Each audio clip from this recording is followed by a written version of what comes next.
the A.S.A.P one and the Mugen one. The difference is, if you can see, one has these edges that are trimmed on the one that I'm pointing out here, which is the A.S.A.P, has these like areas here that are trimmed. We have to do the same one to the Mugen one down here. So we got to trim the Mugen here, trim the Mugen here in order for it to fit the cluster, because this is for the Japanese version clusters and this is the American one. So let's get that replaced there for us. I'm gonna notch the pieces off camera and we'll be right back to install it on the cluster.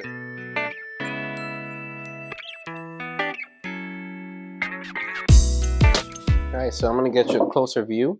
So what I did was that I lined up the original A.S.A.P cluster above of the Mugen cluster, and I used an X-Acto knife to cut the outer edges and notch up the little corners here in order for it to fit on the cluster. And now if I line it up, fits perfect. All I have to do now is put on the rest of the pieces and it should be good. So let's start with this trim piece in reverse. Should just fit perfect on there.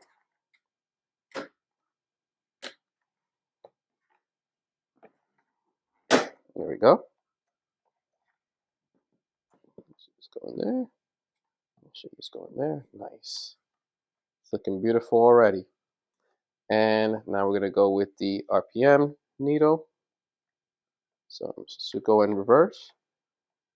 I'm gonna go counterclockwise.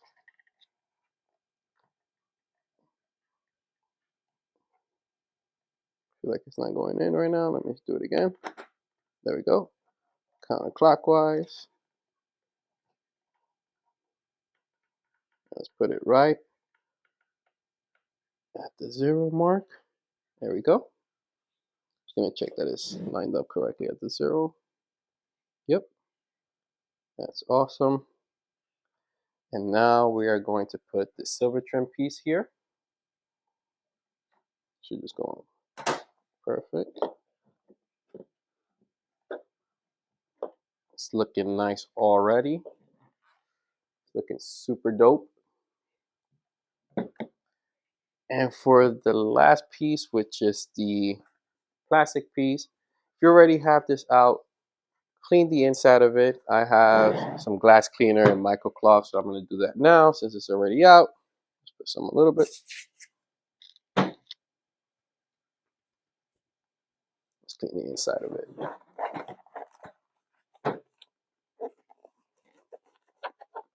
This is an area you're never going to get back into, so might as well do that right now. So that way it looks even better once you install it.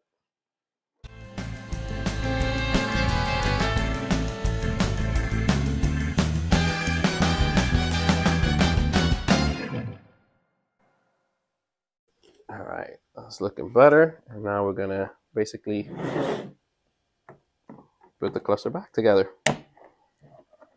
I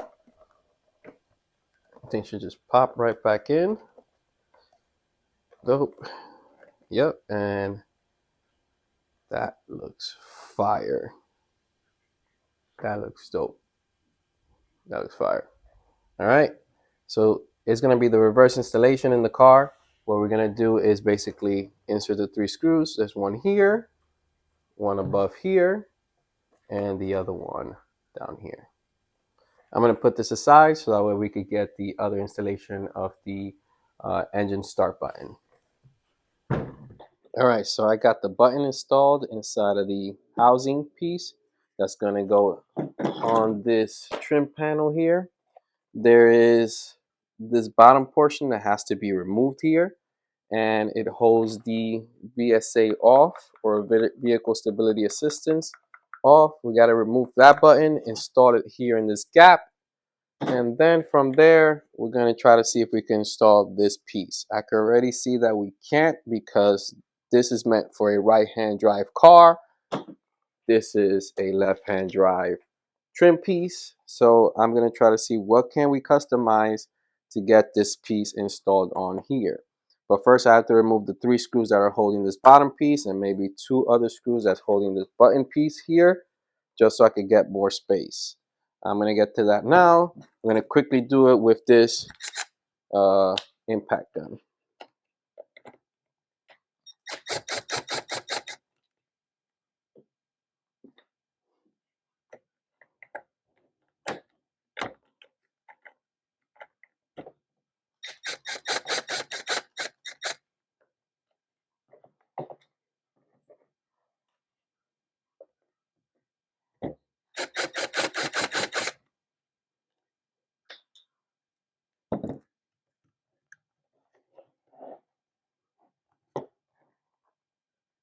Okay, so it looks like I do have to remove the button on the top, so let's get to that now. I think there's another screw holding the bottom piece there, 4th screw.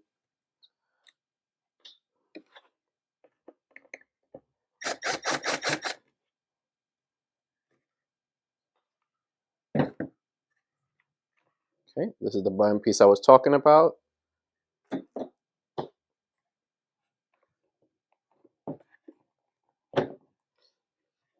Oh, I see what's holding it. It's like a little tab that's holding it. Let me get it off. There we go. So I didn't need to remove the top, but I wouldn't see the tab unless I did. So maybe you do. All right, so that piece is off with its missing deleted buttons here. To get this removed here, you just have to push in on these tabs from what it looks like, and it should just come out from the front. Yeah. So that button comes out from the front. Same thing, we're going to insert it from the front here. And nice. That's already on there. Let's see now what I need to do so that way I could customize this fitment here, because it's supposed to look like this, but it won't stay properly. I'm going to do this off camera and I'll get back to you to see what I come up with to install that on there.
And just like that, I installed it.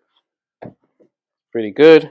It is now solid, doesn't move, button works. So I did this janky setup on the back, if you can see. I added my own brackets and added this washer here to hold down on this little tab here. It's not the best looking thing, but hey, it works and it doesn't move. It's aligned properly and I'm happy with the installation. So everything went well today. I'm not going to be putting this back, but I am going to be putting the cluster back. All right, so let's see if this works. I'm going to turn off this light here. And there we go. It's looking fire already. I don't know. Yeah, that looks dope.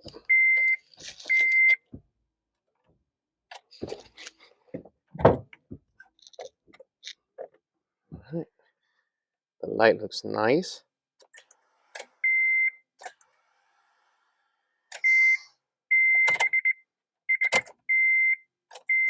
Yeah, I think the battery's completely dead, but at least we can see the lights that it works.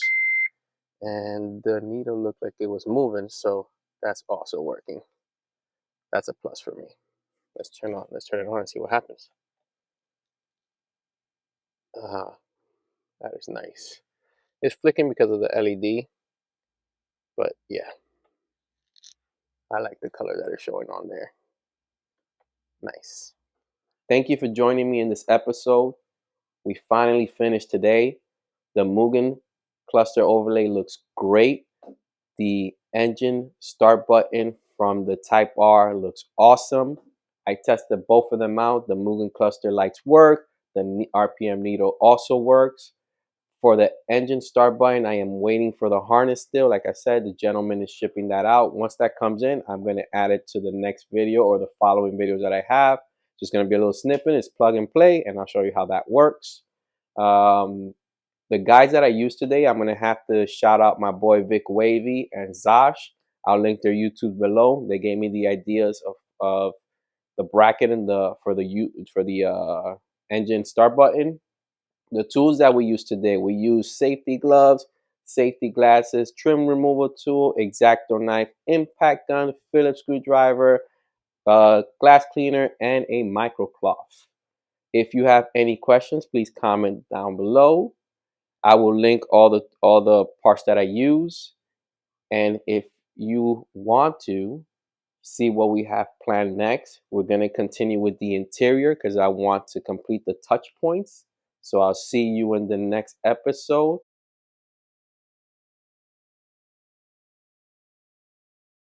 This is your boy Dro. I'm out. Peace.